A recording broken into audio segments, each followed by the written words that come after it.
एक छोटे से गांव के पास, जहां रात के अंधेरे में भूतिया हवेली स्थित थी, इस गांव की बच्चियों ने अपनी दादी से सुना था कि हवेली में कुछ अजीब अजीब आवाजें आती हैं। रात को हर किसी को डर लगता था हवेली के पास जाने में, लेकिन एक छोटी सी लड़की आनंदिता ने कभी नहीं मानी ये सब बातें।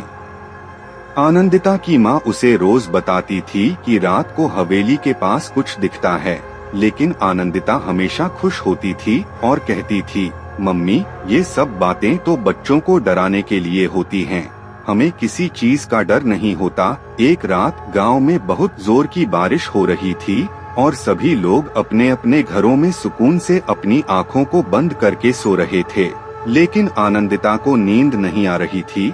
वह बारिश की बूंदों की आवाज सुन रही थी और उसे लगा कि कुछ खास होने वाला है आज रात। धीरे धीरे आनंदिता ने अपने कमरे से बाहर निकलकर हवेली की ओर बढ़ा। वह बारिश की बूंदों में नहाने का आनंद लेने का सोच रही थी, लेकिन अचानक एक अजीब सी आवाज ने उसकी धड़कन को तेज कर दिया। क्या यह वाकई हवेली से आ रही है?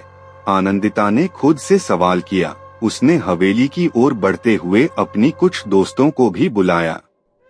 गांव वालों ने आनंदिता की बातों को ध्यान से सुना और फिर सब मिलकर हवेली की ओर बढ़े। वहां पहुंचकर वे सभी देखे कि हवेली की खिड़कियों से अजीब सी रोशनी आ रही थी और एक विचित्र सी आवाज बारिश की बूंदों के साथ मिल रही थी।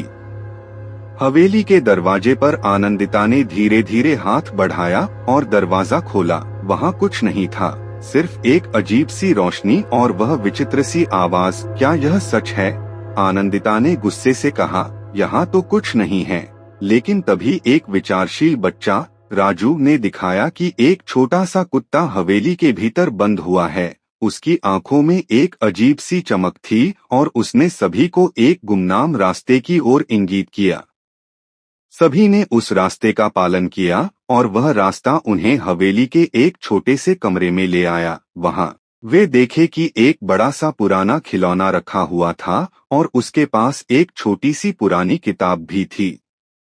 राजू ने कहा, इसमें एक कहानी है, शायद हमें इसे सुनना चाहिए। वे सभी लोग अपनी धारा में बैठ गए और राजू ने शुरू किया। यह कहानी है एक पुराने गांव की, जहां एक समय की बात है। गांव के एक छोटे से लड़के का नाम विक्रम था। वह बहुत ही समझदार और खुश रहने वाला बच्चा था। राजू ने धीरे धीरे चमकती रात के साथ जुड़ी इस कहानी को सुनाया और हवेली के बारे में किए गए किस्से और बातचीत से गांव वालों को बहुत मजबूत और मिलजुल का आभास हुआ।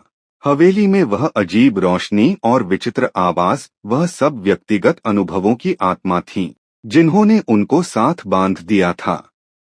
गांव के लोगों ने एक नए सफलता के रास्ते को खोज निकाला और इस हवेली को अपना समर्थन दिया। रात की अंधकार में बसी डरावनी हवेली ने उनके जीवन में एक नया परिवर्तन ला दिया था। इस कहानी से साबित होता है कि कभी कभी हमें आगे बढ़ने के लिए अपने डरों का सामना करना पड़ता है और उन्हें पार करके ही हम अपने लक्ष्यों की ओर बढ़ सकते हैं। यह हवेली नहीं, बल्कि इसके सच्चे किरदारों ने उन्हें एक नए स्तर पर पहुंचाया।